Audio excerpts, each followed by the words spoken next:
Esse é uma cápsula e nós vamos falar agora sobre vamos fazer um resumo do julgamento de hoje do Bolsonaro, né? Hoje teve o julgamento, a primeira parte do julgamento real do mérito da acusação do, entre aspas, golpe do Alexandre de Moraes, em que, primeiro, na parte da manhã, o Alexandre de Moraes começou falando sobre as preliminares, as questões preliminares, são aquelas questões que né, decidem se é para ser votado aquele assunto mesmo ou não, talvez o tribunal não seja competente para aquilo, talvez o tribunal não seja o tribunal correto para julgar aquele caso, enfim, tem um monte de preliminares nesse caso. Preliminares também, por exemplo, de que a delação premiada do Mauro Cid seria inválida, haviam preliminares sobre a falta de legítima defesa, de tempo para defesa, um monte de preliminares foram levantadas, o Alexandre de Moraes negou todas elas.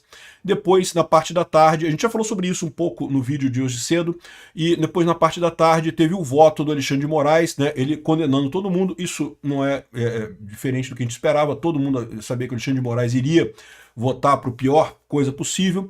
Agora, depois teve o voto do Flávio Dino. A gente esperava também que o Dino fosse votar com o Alexandre de Moraes, né? Quem estava junto com o Alexandre de Moraes era o Dino mesmo. Mas surpreendeu, porque até o Dino divergiu do Alexandre de Moraes. Sim, ele condenou todo mundo ali dentro do núcleo 1, né, do chamado núcleo 1 dessa história toda, mas ele aplicou cláusula de participação de menor importância para alguns réus, para o general Heleno, Paulo Sérgio, tem alguns réus ali, o Ramagem, inclusive, ficaram com redução de pena. É uma redução pequena de pena, não faz muita diferença, mas no final das contas, esse tipo de coisa pode indicar uma divergência. Ou seja, olha, até o Dino, que a gente imaginava que iria seguir o Alexandre de Moraes, já teve uma divergência aqui. É lógico, a principal expectativa do Bolsonaro e de todos nós que apoiamos a justiça no Brasil é pelo voto dos outros três. Esses dois, o Alexandre de Moraes e o Dino, iriam condenar mesmo, né? Mas amanhã votam o Fux, a Carmen Lúcia e depois o Zanin. Essa notícia foi sugerida por Notícias da Madrugada, Peter Sem Barba e o Gilmar Mendes e várias outras pessoas. Obrigado aí ao pessoal que sugeriu notícias lá no nosso site, no visãolibertaria.com. E obrigado a você que está assistindo o nosso vídeo. Se você gosta do nosso conteúdo, por favor, deixe o seu like e se inscreva aqui no canal, né?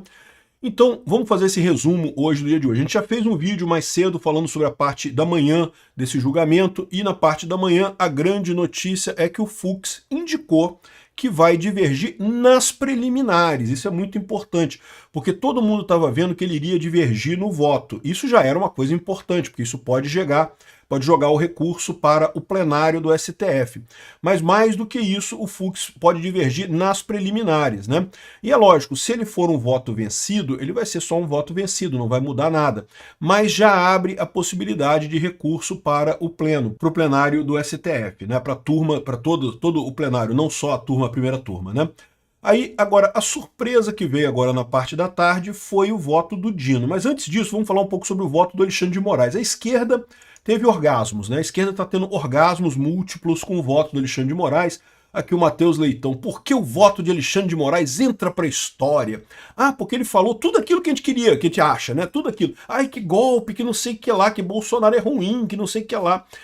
Tem notícias por aí dizendo que o golpe agora ficou complicado para a defesa. Meu amigo, olha o absurdo que é essa história, cara. O Alexandre de Moraes, todo mundo sabe que ele não é juiz coisa nenhuma, todo mundo sabe que ele é um acusador nessa história.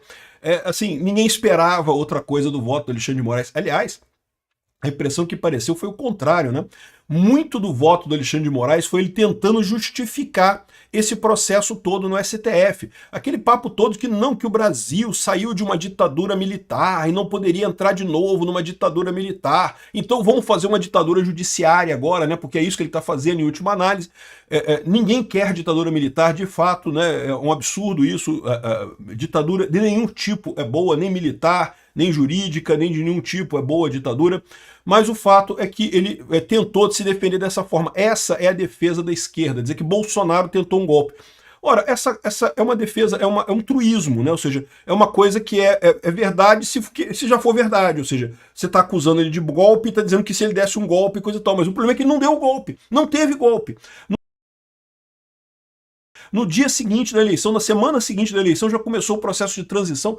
Que diabo de tentativa de golpe é essa que o cara começa a transição na semana seguinte? Não tem lógica nenhuma esse tipo de coisa, não tem lógica nenhuma esse argumento todo dessa tentativa de golpe do Bolsonaro. Não sei. Ah, mas teve um cara que escreveu um plano, punhal, verde e amarelo e não sei o que lá. Porra, o cara escreveu uma merda lá, cara. Isso aí, escrever merda, eu escrevo merda também de vez em quando. Todo mundo escreve merda, não tem esse negócio não, pô.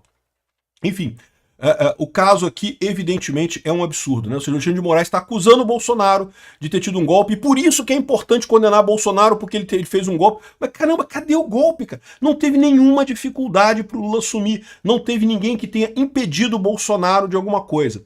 Ah, teve o protesto do 8 de janeiro. Teve o protesto do 8 de janeiro, foi um protesto grande, quebrou um monte de coisa e tal. Tinha alguma chance de dar um golpe naquele momento ali? Não tinha nenhuma chance, não tinha lógica nenhuma aquilo. Ou seja, foi uma invenção desse pessoal para tentar justamente vender a narrativa de golpe aqui no Brasil, né? E, enfim, o pessoal da esquerda tá adorando. O pessoal diz, não, porque Alexandre de Moraes agora acabou com o Bolsonaro, agora acabou com o Bolsonaro. Porque o voto dele, 5 horas de voto, a maior parte do tempo ele defendendo ele mesmo. O Alexandre de Moraes, ele pode não ter percebido isso, mas a maior parte das vezes que ele falava as coisas, ele estava defendendo ele mesmo. Não porque nós tivemos muitas provas e coisa e tal, que é o contrário do que disseram os advogados, tivemos muitas provas. Ou seja, o cara que era para ser um juiz isento na coisa estava claramente atacando, né? Enfim, aqui a esquerda, de novo, está tendo orgasmos múltiplos com esse voto do Alexandre de Moraes, mas não vai levar a nada, porque isso não é nada diferente do que a gente esperava. Já esperávamos o voto do Alexandre de Moraes dessa forma. Não se sabe se o Alexandre de Moraes é mesmo um idiota nisso daí, ou se ele está respondendo para alguém, sei lá, o Alex Soros bancando ele, ou alguém tem algum podre dele e está chantageando ele para fazer. Não se sabe por que o Alexandre de Moraes, do nada, ele era do PSDB, né? De repente começou a obedecer o PT de forma assim absoluta. Não se sabe o que aconteceu nessa história, é alguma coisa realmente impressionante, né? Então, o Alexandre de Moraes, ninguém esperava nada diferente dele, né? Agora, eu vou te falar um negócio. O Dino já foi uma surpresa. Como a gente falou, na parte da manhã teve a surpresa do Fux. O Fux já brigou com o Alexandre de Moraes na parte das preliminares, né? Preliminares são questões que definem se vai ser julgado ou não o mérito, né? E como a gente falou no vídeo mais cedo, o Alexandre de Moraes negou todas as preliminares. Isso já era, mais uma vez, já era esperado. O Alexandre de Moraes faria isso mesmo. Mas o Fux deixou claro que ele vai questionar as preliminares no voto dele, né? E aí o Alexandre de Moraes falou, não, mas essas preliminares já foram todas afastadas no julgamento da recebimento da denúncia. No que o Fux falou, não, elas foram afastadas no recebimento da denúncia, não no julgamento do mérito. E eu já expliquei no vídeo mais cedo que isso tem diferença. Uma coisa é você aceitar fazer o processo, investigar, né, ver se realmente tem culpa ou não. Agora, outra coisa é você condenar no mérito. É a mesma preliminar? É a mesma preliminar. Mas a gravidade dessa preliminar mudou agora. Agora não é mais a mesma coisa. Antes era só para investigar. Agora é para condenar. Então existe sim, isso é pacífico na doutrina, a possibilidade de você permitir a preliminar ou ignorar a preliminar no recebimento da denúncia, mas aceitar ela na questão da condenação, né? O Alexandre de Moraes ficou todo sem jeito ali quando o Fux falou isso, porque indica que o Fux vai divergir, inclusive nas preliminares. E por que isso é importante? Eu tô me repetindo, né? Eu falei isso tudo no vídeo de manhã, mas de repente você não assistiu o meu vídeo de hoje de manhã. Então, por que isso é importante? Porque talvez a Carmen Lúcia e o Zanin não estejam preparados para divergir no mérito, para dizer que Bolsonaro é inocente. Talvez eles não estejam preparados para isso. Mas talvez eles estejam preparados para acompanhar o Fux numa questão preliminar, por exemplo, de que não é o STF o palco a ser, o juízo a ser julgado esse caso, que teria que ser ou o plenário do STF, não a primeira turma, ou então que teria que ser jogado isso para a primeira instância, né? Então, pode ser que uma preliminar seja uma coisa mais simples. Por quê? Porque lembra, pode ser muito dolorido para Carmen Lúcia e para o Zanin dizer que Bolsonaro é inocente. Então vamos supor que o Fux chegue à conclusão que não, Bolsonaro é inocente, não tem nada aqui, acabou. Beleza, divergiu o voto dele. Só que o Zanin, para acompanhar isso, é complicado, né? Dizer que Bolsonaro é inocente é muito duro para ele falar isso. Agora ele dizer que, não, não é o STF que deveria julgar ele, deveria ser a primeira instância. Ou não é a primeira turma que tem que julgar ele, tem que ser o plenário. Isso é uma coisa que talvez eles possam acompanhar o Fux. E se acompanharem o Fux, mais uma vez esse julgamento vai para o beleléu, porque aí você muda a competência do julgamento, aí tem que começar tudo de novo, aí não vai ser o Alexandre de Moraes, então, enfim, essa é a história. Mas a verdade é que a divergência do Fux já era esperada. O que ninguém esperava era a divergência do Dino. Porque o Dino condenou todo mundo, disse que todo mundo é culpado e coisa e tal, mas olha só o que ele colocou aqui, ó. Acompanhando o relator com afastando as preliminares para facilitar a vida da secretária da sessão. Muito engraçado, né? O Dino está se divertindo, né? O pessoal ali está se divertindo na coisa, né?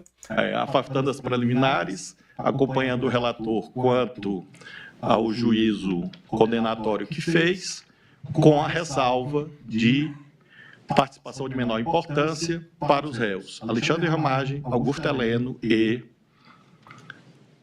Paulo Sérgio.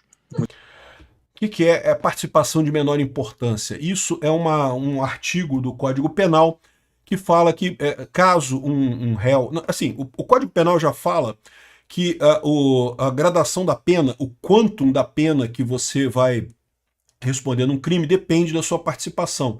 É a tal proporcionalidade, né? Ou seja, você tem que ser proporcional, a pena tem que ser proporcional à participação do réu e à culpabilidade do réu, quanto o réu é culpado pelo que aconteceu.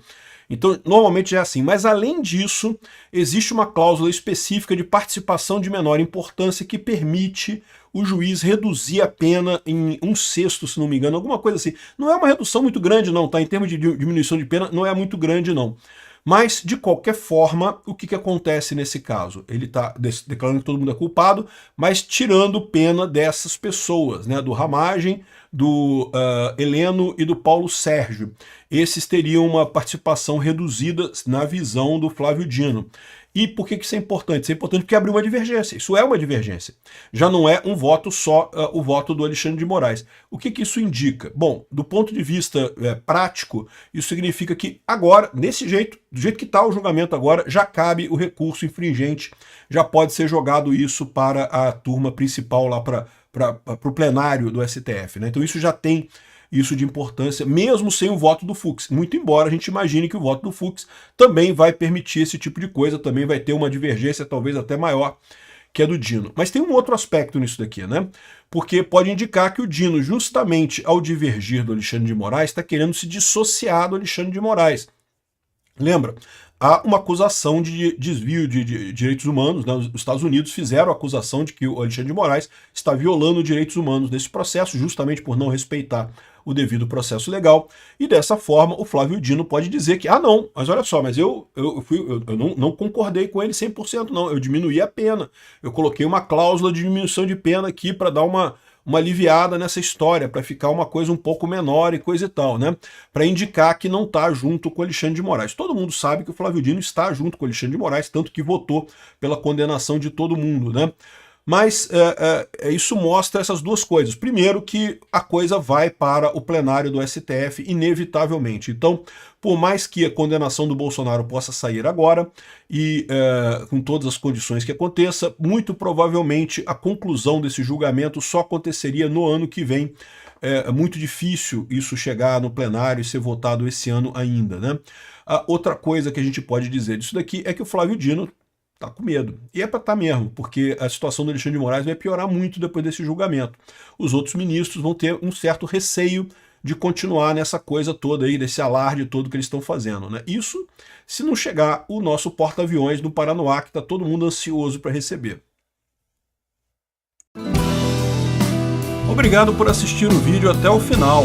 Além de curtir, compartilhar e se inscrever no canal, considere se tornar patrocinador com valores a partir de R$ 1,99. Clique no botão Seja Membro abaixo para saber as condições e vantagens de patrocinar o canal. Mais informações sobre o nosso projeto, visite nossos sites indicados na tela.